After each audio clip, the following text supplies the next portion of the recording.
Perlu diingat bahwa informasi yang disajikan dalam artikel ini hanya bertujuan untuk memberikan pengetahuan umum.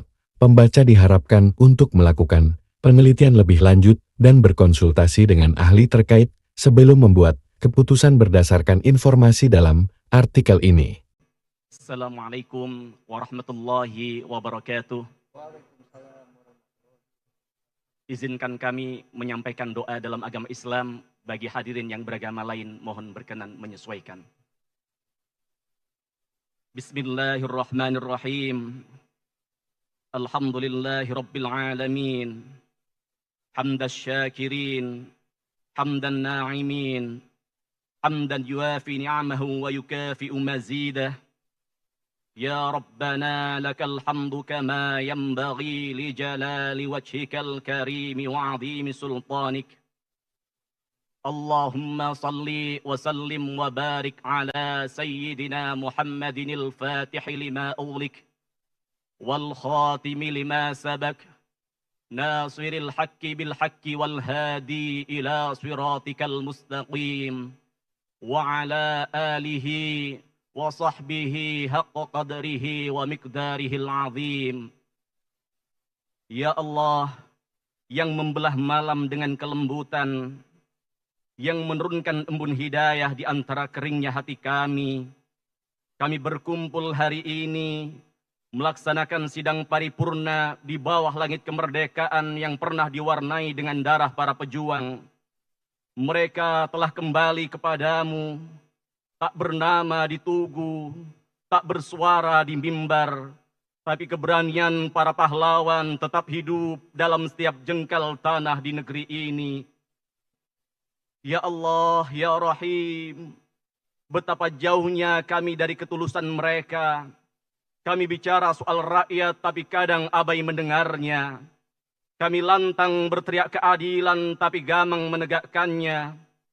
Ampuni kami yang lebih gemar saling menyalahkan, disesatkan oleh keinginan untuk saling menggunting dalam lipatan. Ampuni kami yang masih saling menjatuhkan padahal bangsa butuh kami saling menguatkan. Ya Allah, Ya Hamid, Ya Syakur, tahun ini genap 80 tahun usia negara kami. Bimbing kami untuk menjadi bangsa yang pandai mensyukuri nikmat-Mu. Nikmat berupa negeri bernama Indonesia yang indah tiada tara. Nikmat berupa tanah air yang Kau limpahkan kekayaan alam dan budaya. Ya Allah, Tuhan yang Maha Perencana, di bentang rencana-Mu kami hanyalah penyusun langkah kecil, berharap dapat menggoreskan kebaikan demi makmurnya bangsa ini. Beri kami kejernihan hati, agar setiap kebijakan yang lahir di meja rapat bukan sekedar angka di atas kertas. Ya Allah, Ya Qawi, Ya Matin, bersama kami hadir Presiden yang Engkau ridhai untuk bangsa ini. Presiden Prabowo Subianto, pemimpin tegas yang bertekad menegakkan keadilan. Jagalah kesehatannya, teguhkan langkahnya, lembutkan hatinya, agar tidak letih menyusuri jalan panjang membangun Indonesia. Jauhkan beliau dari bisikan kepentingan yang membutakan mata hati. Lindungi beliau dari tangan-tangan tamak yang ingin merebut cahaya dari kehidupan rakyat. Ya Allah, Ya Aziz, Ya Mu'iz, kami bersyukur atas hadirnya Ibu Puan Maharani, Ketua DPR RI bersama pimpinan DPR lainnya yang menjaga kehormatan lembaga ini dengan keteguhan sepenuh hati. Jadikanlah lembaga ini sebagai rumah untuk mewujudkan harapan rakyat.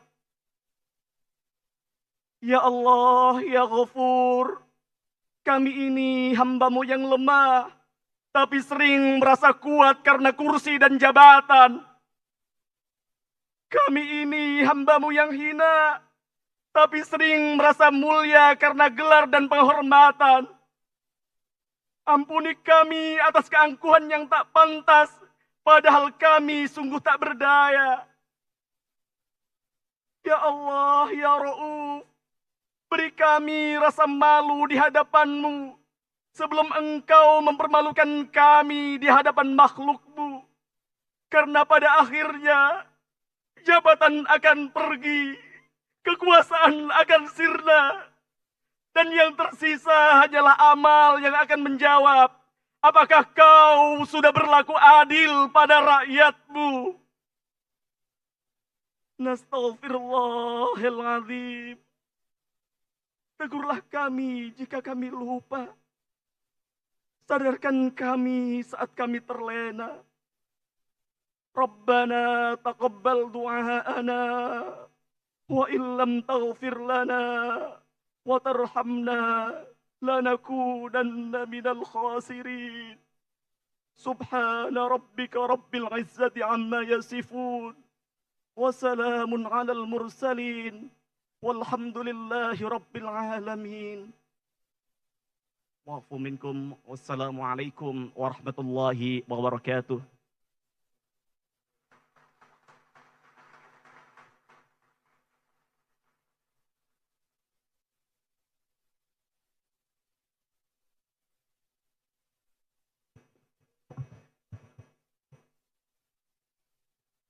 Terima kasih saya sampaikan kepada Saudara Dr. Haji Mufti Aimah Nurul Anam yang telah menyampaikan doa. Semoga Allah Subhanahu wa Ta'ala, Tuhan yang Maha Esa, mengabulkan doa kita. Amin. Saudara Presiden dan Saudara Wakil Presiden, Sidang Dewan yang terhormat, yang kami muliakan seluruh rakyat Indonesia. Rapat paripurna DPR RI pada siang hari ini memiliki dua agenda, yaitu pertama, pidato Ketua DPR RI dalam rangka pembukaan masa persidangan pertama tahun sidang 2025-2026.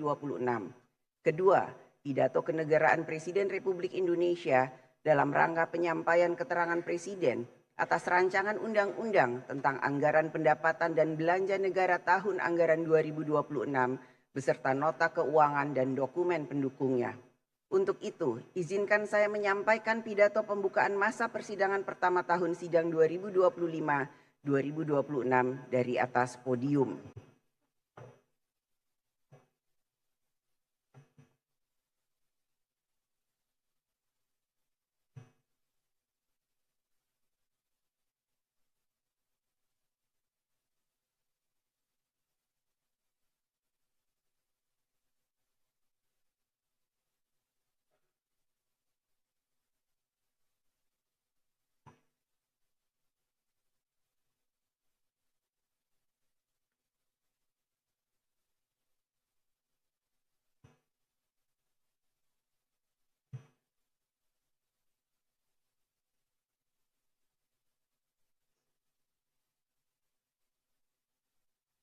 Assalamualaikum warahmatullahi wabarakatuh. Salam damai sejahtera untuk kita semua. Om Swastiastu, Namo Buddhaya, salam kebajikan.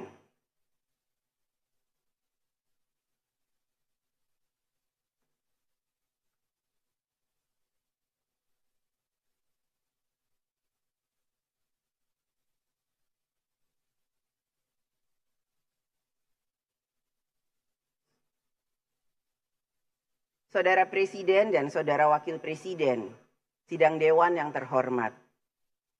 Pembukaan masa sidang ini menandai dimulainya tahun kedua masa bakti DPR RI periode tahun 2024-2029. Sepanjang masa sidang tahun pertama, kita dihadapkan pada persoalan-persoalan mendasar dan tantangan strategis yang akan menentukan arah dan kualitas pembangunan Indonesia ke depan. Permasalahan dan tantangan yang harus kita selesaikan bukanlah pekerjaan administratif, melainkan pekerjaan rumah yang menyangkut hal-hal paling mendasar dalam kehidupan bernegara, keadilan sosial, kesejahteraan rakyat, pemerataan pembangunan, dan penguatan kedaulatan nasional. Setiap pemerintahan akan membawa pendekatan yang berbeda dengan cara pikir, cara kerja, dan cara memimpin yang berbeda. Perbedaan itu adalah suatu kebutuhan, situasi dan kondisi bangsa dan negara juga berubah, sehingga pendekatan pembangunan harus menjawab realitas zamannya. Satu hal yang tidak boleh berubah adalah tujuan akhirnya, yaitu rakyat harus hidup lebih layak, lebih sejahtera, dan lebih bermanfaat. Apapun gaya kepemimpinannya yang dinilai adalah hasil nyata bagi rakyat. Pemerintahan Presiden Prabowo Subianto telah menetapkan arah pembangunan 5 tahun ke depan melalui dokumen Rencana Pembangunan Jangka Menengah Nasional atau RPJMN. RPJMN bukan sekedar formalitas perencanaan, tetapi merupakan terjemahan strategis dan teknokratis dari visi-visi Presiden yang terangkum dalam Asta Cita. Dokumen ini menjadi kompas pembangunan nasional bagi seluruh kementerian lembaga. Oleh karena itu, tidak ada visi menteri, yang ada hanya visi misi Presiden.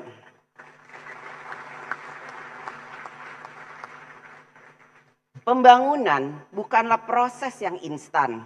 Tidak semua hasil pembangunan dapat dirasakan seketika. Pembangunan membutuhkan waktu, konsistensi, dan kesinambungan kebijakan. Kebijakan yang hanya berorientasi pada kepentingan sesaat, sebesar apapun tampaknya hari ini baik, akan tetapi dapat berisiko menjadi beban negara di masa depan.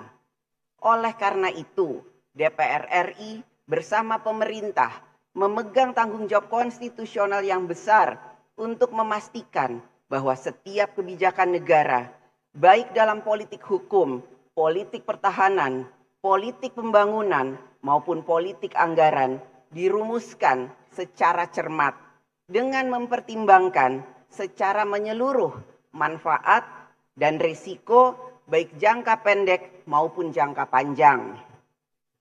Setiap kebijakan harus berorientasi sepenuhnya pada kepentingan rakyat, bukan semata pada kepentingan sektoral atau kepentingan jangka pendek. Masa sidang tahun kedua ini merupakan momentum strategis bagi DPR RI dan pemerintah untuk melakukan penguatan arah kebijakan negara secara menyeluruh. Rakyat menaruh harapan besar bahwa di bawah kepemimpinan Presiden Prabowo Subianto, arah kebijakan nasional akan semakin berpihak pada kehidupan rakyat. Dalam mewujudkan harapan tersebut, DPR RI melalui fungsi legislasi, fungsi anggaran, dan fungsi pengawasan akan menjalankan perannya sebagai mitra konstitusional pemerintah dalam mensukseskan pembangunan nasional. DPR RI akan memastikan bahwa seluruh pelaksanaan pembangunan nasional dilakukan dalam kerangka hukum yang berlaku berdasarkan peraturan perundang-undangan serta berorientasi pada kepentingan rakyat. Saudara Presiden dan Saudara Wakil Presiden, sidang dewan yang terhormat, dalam melaksanakan fungsi legislasi, DPR RI bersama pemerintah memiliki tanggung jawab bersama dalam membentuk undang-undang untuk memenuhi kebutuhan legislasi nasional.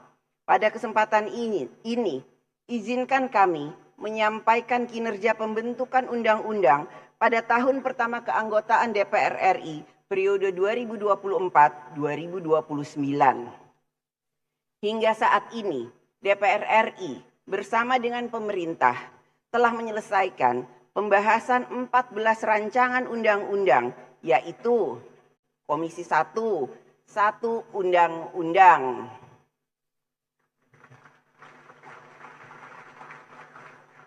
Komisi 2, 10 undang-undang.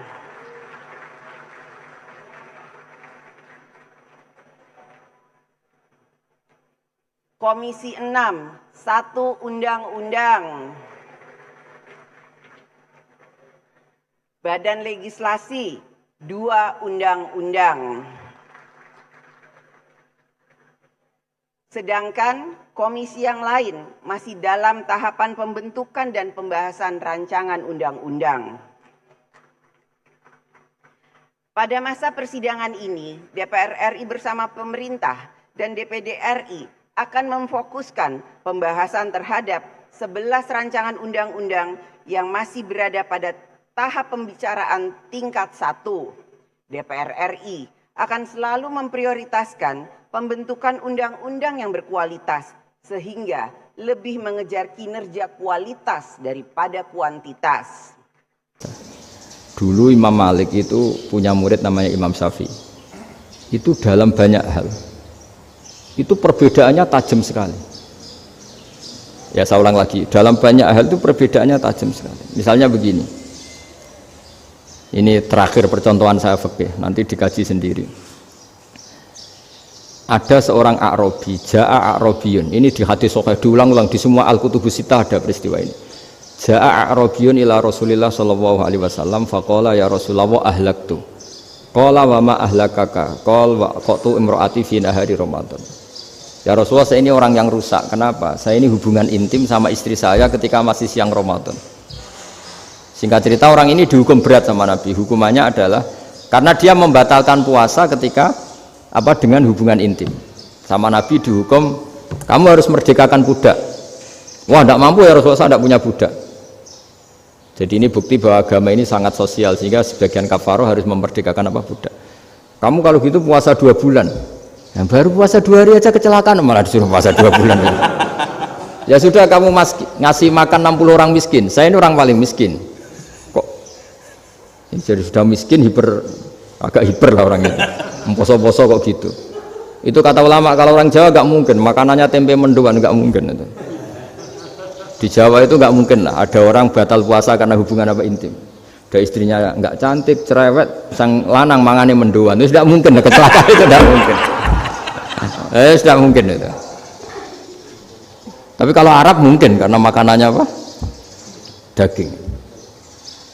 Singkat cerita, terus pertanyaannya gini. Kalau batal biasa itu kan bayarnya puasa 1 hari. Kalau batal, tapi kalau batal pakai hubungan intim, pakai jima kalau dalam bahasa fikih, itu kafarohnya berat, yaitu merdekakan budak atau puasa 2 bulan berturut-turut. Pertanyaannya gini, jima istri itu boleh loh tidak zina. Saya ulang, jima istri itu boleh loh tidak zina.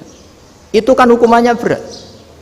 Nah terus Imam Malik berpikir kalau gitu tidak harus jima dong. Poso-poso, ora ana uzur, ora ana apa terus nyate. Esuk mangan bakso. Tanpa ada alasan syar'i.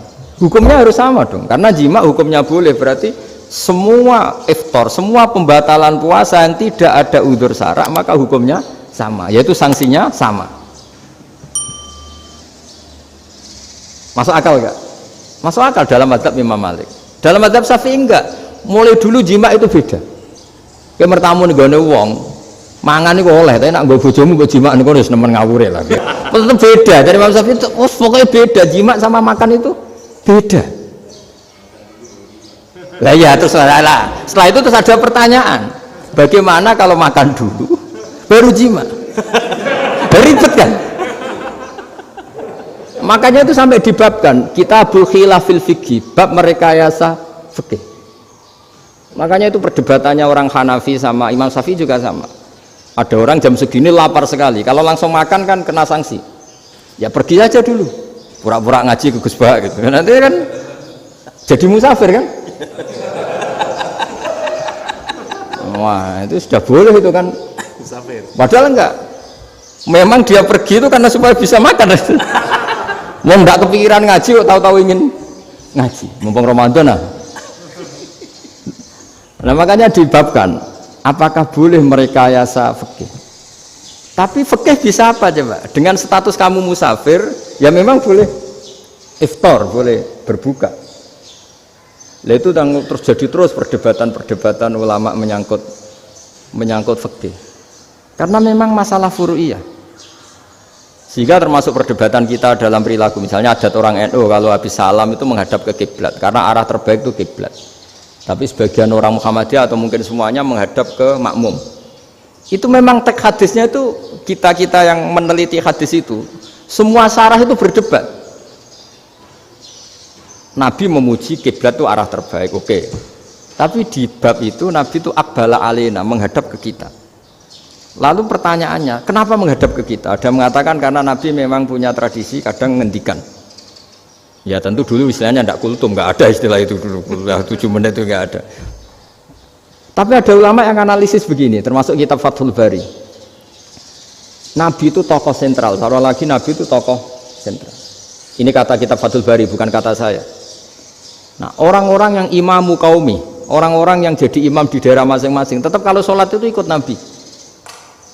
Ikut Nabi, setelah salam langsung pulang. Jadi sebetulnya salam langsung pulang itu ada sejarahnya, karena dia mau jadi imam di daerahnya. Nah, tidak kebayang kalau Nabi itu madhep kiblat. Kalau Nabi madhep kiblat, orang yang masbuk, yang barusan datang, pasti langsung usolli, misalnya fardhu isya'i misalnya, terus makmum Nabi, padahal Nabi sholatnya sudah selesai. Jadi intinya gini, kata Fathul Bari, imam setelah salam itu harus bikin gerakan atau omongan atau apa saja yang menunjukkan kalau sholatnya selesai. Di antara gerakan itu adalah beliau harus menghadap ke hadirin atau menghadap ke utara atau apa saja yang penting menunjukkan kalau sholat ini sudah selesai. Itu fikih. Jadi fikih itu cara menganalisis itu memang unik. Karena kalau Nabi tetap seperti itu, posisi pancet seperti itu, maka orang yang baru datang mengira Nabi masih sholat. Nah, pertanyaannya kalau mereka sudah takbir, malah sholatnya tidak sah. Kenapa tidak sah? Menggantungkan sholat atau mengikatkan sholatnya dengan orang yang sudah tidak sholat. Jadi menjadikan orang yang nggak sholat sebagai imamnya, kan nggak boleh. Maka Nabi harus memaklumatkan dengan gerakan itu bahwa beliau sudah tidak sholat. Karena orang datang dari berbagai daerah. Jadi nganalisis fikih, fiqhul hadis namanya. Itu ulama itu mau tidak mau debat. Karena pertanyaannya itu kenapa? Ya memang mau apa? Karena yang namanya sosial itu yahtamilu muhtamilatin, ada sekian kemungkinan. Makanya dalam madhab istimbat itu, ketika Nabi sodakoh pakai tamer, pakai kurma, itu ulama mesti ngitungnya tuh kut. Kut itu makanan pokok. Sehingga Imam Syafi'i mengatakan kalau di Indonesia pakai beras misalnya, karena kutil balat Indonesia itu beras. Oke, Imam Syafi'i mainstream. Tapi ketika era Yusuf Qaradawi di Al-Azhar di Mesir sana, ulama-ulama mulai usil. Sama sih ingat Mbah Mun sering gojlokan, lah iya petani gabah, petani padi wis melarat wajib zakat. Petani cengkeh, kakao, suga-suga wajib zakat hanya karena yang ditanam tidak kut, tidak makanan pokok. Jadi mulai ada ulama mulai gerah lah, kalau bahasa politiknya mulai gerah. Yang petani miskin gara-gara yang ditanam padi wajib zakat. Yang orang-orang di sana misalnya di Sulawesi karena tanamannya kakao atau cengkeh tidak wajib zakat karena bentuknya tidak kut, tidak makanan pokok. Geger kan di Al-Azhar geger. Akhirnya hampir semua ulama berpendapat ya sudah sekarang ketika Nabi menzakati kut makanan pokok itu jangan dihitung sebagai makanan pokok. Wa mimma akhrajna lakum minal ard. Apa saja, ma itu apa saja. Makanya kata Yusuf Qaradawi, ma itu apa saja. Makanya semua tanaman yang menghasilkan uang itu wajib zakat. Nah, masalahnya kitab-kitab Syafi'iyah itu sudah mamlu'ah, sudah penuh dengan penjelasan misalnya fala zakata fil khadrawat, maka enggak perlu zakat untuk kayak kangkung, semangka dan sebagainya. Nah, lalu kiai-kiai angkatan modern kayak Mbah Mun itu sering dapat masukan. Saya pernah dengar sendiri, Yai, saya ini punya sawah 1 hektar, tak tanamin padi itu enggak pernah kaya saya. Sekarang tak tanamin kangkung malah saya kaya karena tiap 3 hari panen tak kirim ke Jakarta. Itu orang Indramayu yang tanya. Jadi gak tanam padi gak pernah kaya, tanam kangkung kaya. Nah, karena dia orang soleh, kalau zakat boten. Mau diwajibkan zakat tidak makanan pokok, mau tidak wajib dia kaya. Semenjak itu perubahan di Indonesia ikut. Akhirnya ada zakat, pokoknya asal tanaman yang 1 nisab ya wajib zakat. Masih ada debat lagi. Ketika nanam ingin dipanen, itu dia petani apa pedagang? Karena nanti perdebatannya ikutnya zakat zuruk, zakat tanaman apa zakat pedagang. Kalau sampai nggak pernah debat berarti sebenarnya Anda tidak dosen Islam ini. Dosen nggak pernah diskusi fikih apa Islam. Karena saya berkali-kali punya tamu itu begini, Gus saya ini pedagang melon, tapi dia penanam melon, jadi pedagang yang agak ingin badi banyak. Itu caranya gini Pak Rektor, Saya misalnya pedagang melon, daripada saya kulak di pasar atau dari petani sudah mahal, nyewa tanah sekian hektar terus ditanami melon. Setelah berhasil, ini dia zakatnya tanaman apa zakat pedagang? Karena dia nanam itu mentalnya sudah pedagang. Padahal nanti zakatnya beda kan?